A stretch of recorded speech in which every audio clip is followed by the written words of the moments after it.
कहता हूँ सही हो तो इस माटी के लिए अपना हाथ खोलिएगा।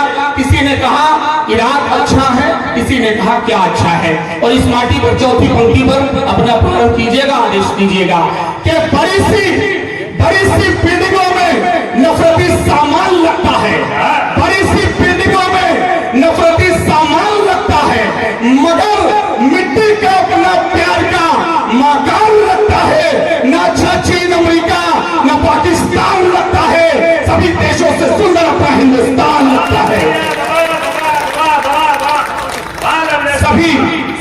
सभी देशों से सुंदर अपना हिंदुस्तान लगता है। शहीदों के लिए कार्यक्रम है, 4 पंक्तियों के चरणों में, और न मेरे लिए न पंक्तियों के लिए, शहीदों की मांग के आंसुओं तक आपका प्यार चला जाए।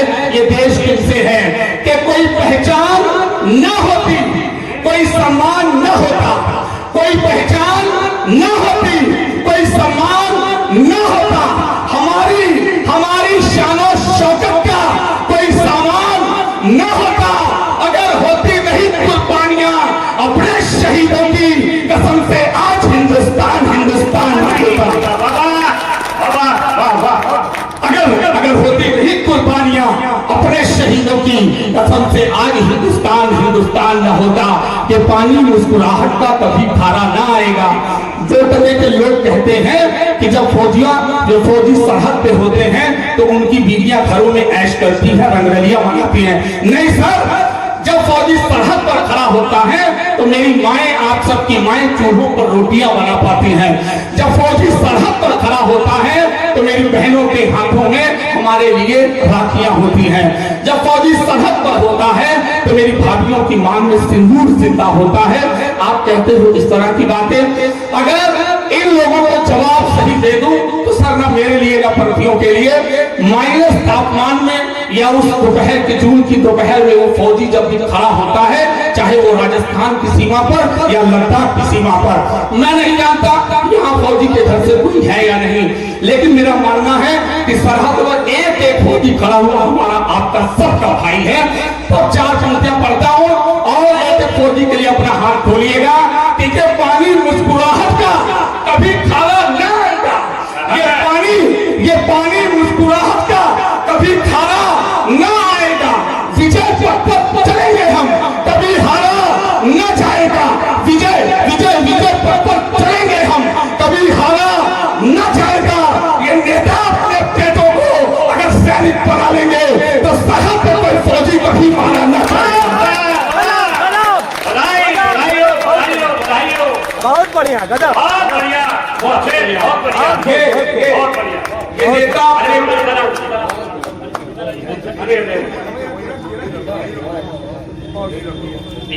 हमारे गुरु जी कहते हैं लंबे से जो भी कवि का सम्मान करना चाहते हैं, कवित्री का सम्मान करना चाहते हैं, देखिए मैं इस घर की सास हूँ, क्योंकि घर मेरी वजह से चल रहा है। तो भैया ये भी जो कुछ भी आप उनको देना चाहते हैं मेरे पास जमा कर दें, मैं जब वो काव्य पाठ करके जाएंगे तो पूरा का पूरा आपका झोंका तो उनको वापिस कर दूंगा। मेरे गुरु जी दादा कहते हैं कि कवि सम्मेलनों में इसका रिवाज नहीं है, लेकिन मिल जाए तो लेने में कोई ऐतराज नहीं है। क्षमा कीजिएगा, बहुत बहुत क्षमा कीजिएगा। आदेश है कि दोबारा ये पंक्तियां पढ़ूं। अगर आप चाहते हैं कि फौजियों के लिए दोबारा पढ़ूं, एक बार तालियां बजाकर के आशीर्वाद दीजिए। ये पानी उसी मोहब्बत के उसी जोश के साथ सुनिएगा। थोड़ा थोड़ा खुल रहा हूं, समय की बाध्यता है, 12 घंटे की यात्रा में 20 मिनट मुझे दे दीजिएगा। ये पानी मुस्कुराहट का कभी खारा न आएगा। विजय पथ चलेंगे हम, कभी हारा न जाएगा। ये नेता अपने बेटों को अगर सैनिक बना लेंगे तो सरहद पे कोई फौजी कभी मारा न जाएगा। मोहब्बत में जहर की बूंद का किरदार न होता। 14 फरवरी वो दिन था बाबा, जिस दिन अचानक आप पार्क में जाइए तो जुल्फों में लहराते हुए कुछ नौनिहाल मिलेंगे, कुछ मेरी उम्र के लोग मिलेंगे, प्रेमी प्रेमिका हाथ में हाथ डाले मिलेंगे। लेकिन ये वही तिथि थी जिस दिन चीथों में लाशें आई थी। पहचानना मुश्किल हो गया था कि कौन सा टुकड़ा सलमान के घर का रहा होगा, कौन सा टुकड़ा राहुल के घर का रहा होगा। नहीं पहचान सकते थे आप। तब भी लोगों ने राजनीति की 4 पंक्तियां दिल से पढ़ता हूँ।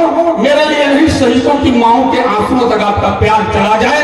अगर आपको लग जाए कि सही है, मैंने कड़वा सच निकालने की कोशिश की है कि मोहब्बत में जहर की बूंद का किरदार न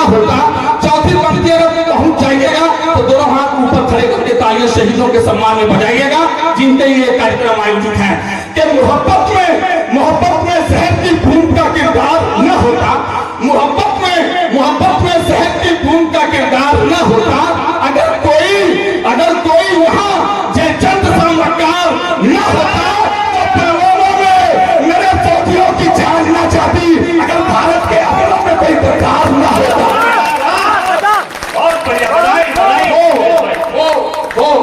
वो पुलवामा में मेरे फौजियों की जान न जाती, अगर मोहब्बत में जहर की बूंद का किरदार न होता, मोहब्बत में जहर की बूंद का किरदार न होता, अगर कोई यहाँ जयचंद सा मक्कार न होता, वो पुलवामा में मेरे फौजियों की जान न जाती, अगर भारत के अपनों में कोई किरदार न होता, अगर भारत के अपनों में किसी नेता अभिनेता का सारा भेष जिंदा है। ये नवरत्न के तेल करने वाले बताते हैं कि ये नायक हैं, कोई कमला पसंद का प्रचार करे टेलीविजन पर आकर के तो ये नायक नहीं सर, कौन है नायक? अब जो बात कहने चला सही हो तो आशीर्वाद दीजिएगा, आपका छोटा बेटा छोटा भाई हूँ, यही आशीर्वाद तालियां लेकर के जाऊंगा कि किसी नेता अभिनेता का सारा देश जिंदा है, किसी नेता अभिनेता का सारा देश जिंदा है, वहां पर आप जिंदा है, यहाँ लवलेश जिंदा है, किसी नेता अभिनेता का सारा देश जिंदा है, किसी नेता अभिनेता का सारा देश जिंदा है, वहां पर आप जिंदा हैं, यहाँ लवलेश जिंदा है, मेरे टुकड़े भले कर दो मगर यही कहूंगा मैं वो सरहद पे खड़े फौजी के कारण देश जिंदा है। वो सरहद पे खड़े फौजी के कारण देश जिंदा है। परिश्रम की बदौलत विश्व में हम तक बढ़ा आए। सर तमाम लोग अपना नाम लेते हैं कि हमने ये करवा दिया वो करवा दिया, लेकिन सर जब सर हमारा फाकर से तब ऊंचा हो गया जब इसरो के वैज्ञानिकों की सफलता हमने देखी। एक बार उनके सम्मान में तालियां हो जाए। मैं उनको सही हीरो मानते हुए 4 पंक्तियां पढ़ रहा हूं और इसरो के वैज्ञानिकों को आपका ताली व प्यार जाए कि परिश्रम की बदौलत विश्व में हम तक बढ़ा आए,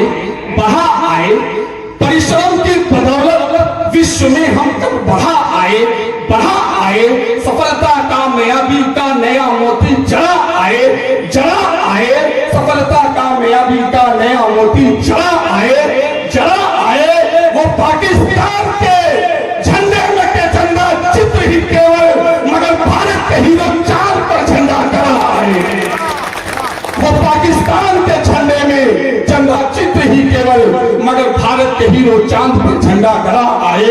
यही दुखों को भरती है, यही तो मर्म लेती है।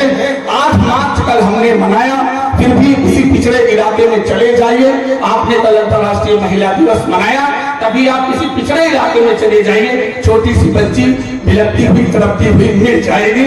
अभी बहुत उतना बराबरी नहीं हुई है। बेटी क्या है सर, ओज में ये भी देखिएगा। आप केवल चिल्ला देखते होंगे, मैं आपको आज नए विषयों से परिचित कराता हूँ। यही दुखों को भरती है। व्यंजना दीदी आपका देश की बड़ी कवियत्री हमारी बड़ी बहन व्यंजना दीदी मौजूद है मंच पर, उनके चरणों में पंक्तियां रखता हूँ। यही दुखों को हरती है, यही तो मर्म लेती है। दुनिया की हर एक बेटी के लिए अपना हाथ खोलिएगा। यही दुखों को हरती है, यही तो मर्म लेती है। कभी ऑर्केस्ट्रा के मंचों पे आप देख लीजिए, वहां पर नग्न अवस्था में वो मजबूरी में आपको दिखेगी, तमाम चेहरों में लड़कियां दिखेंगी, लेकिन सही मायने में क्या है? यही दुखों को हरती है, यही तो मर्म लेती है, यही लज्जा, यही इज्जत, यही तो शर्म लेती है। यही दुखों को हरती है, यही तो मर्म लेती है, यही दुखों को हरती है, यही तो मर्म लेती है, यही लज्जा, यही इज्जत, यही तो शर्म लेती है। बड़े ही शौक से पापा मेरे अक्सर कहा करते, किसी का भाग्य अच्छा हो तो बेटी जन्म लेती है। किसी का भाग्य अच्छा हो तो बेटी जन्म लेती है। दुटी हीमा से ढेरों और फाइल लग गई होती।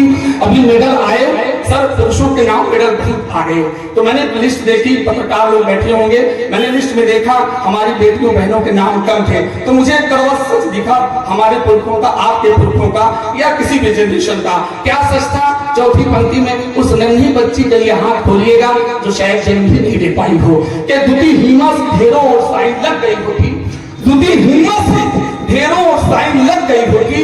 विदेशों में स्वदेशी की डिवाइन लग गई होती, विदेशों में स्वदेशी की डिवाइन लग गई होती। अगर हम कोख में इन बेटियों का कत्ल न करते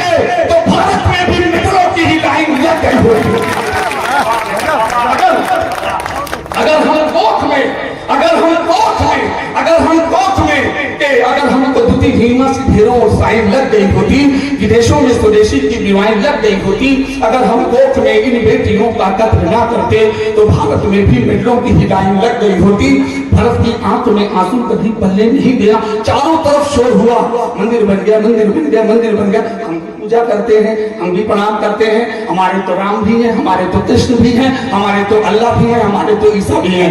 एक चार पंक्तियां पढ़ता हूं और सही हो तो मां सीता के लिए जिनका जिक्र तक नहीं आता उनके लिए आपका हाथ खुले कि भारत की आंख में आंसू कभी पल्ले नहीं देना।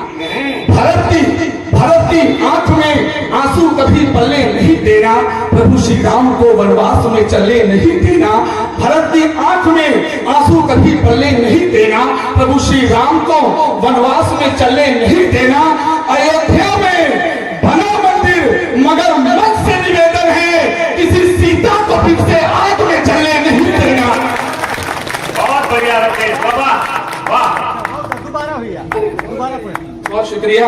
दादा का आदेश दोबारा है तो मैं उसी जोश से पढ़ूं, थोड़ा सा उसी जोश से चौथी पंक्ति में अपना आशीर्वाद दीजिएगा कि भारत की आंख में आंसू कभी पल्ले नहीं देना, भारत की आंख में आंसू कभी पल्ले नहीं देना, प्रभु श्री राम को वनवास में चलने नहीं देना।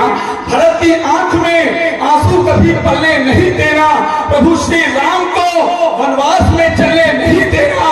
अयोध्या में बना मंदिर मगर मन से निवेदन है किसी सीता को फिर से आग में चलने नहीं देना, किसी सीता को फिर से आग में चले। विवादों की मलिन धारा में भी सोचे बहते हैं। बचपन से अगर डॉगरी सिस्टम पढ़ा है उसको मैंने 4 पंक्तियों में नया कहने की कोशिश की है। वेंजना दीदी इन्हीं पंक्तियों के कारण शैलेश लोढ़ा जी ने मुंबई में मुझे बुलाया था तो वो पंक्तियां मैं आपके सामने रख रहा हूँ और अगर पहुंच जाइएगा तब चौथी पंक्ति में आशीर्वाद दीजिएगा। जरा सुनिएगा।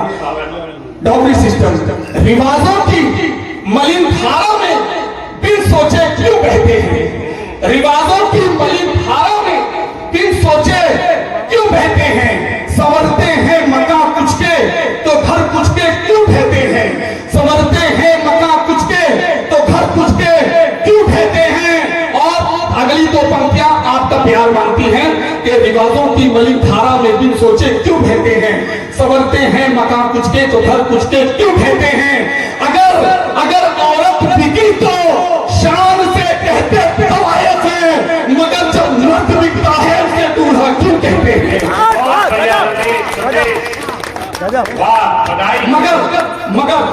मगर जब मर्द बिकता है उसे दूल्हा क्यों कहते हैं। पढ़ना बहुत कुछ था लेकिन अंतिम एक कविता पढ़ के अपना स्थान ले रहा हूँ। शहीदों को समर्पित एक कविता है, दीदी ये कविता सुनिएगा। बस एक चित्र इतना सा है क्योंकि ओज के कवि जब इतनी देर में तो मौसम बनता है लेकिन समय जब की सीमा है तो बस एक अंतिम 2 मिनट की कविता। एक शहीद का शव है, हो चुके हैं, उनकी फोटो दीवार पर लगी है, उनकी पत्नी कुछ अपनी पीड़ा और नेताओं पर गुस्सा निकालते हुए अपनी बात कह रही है। तब आपका प्यार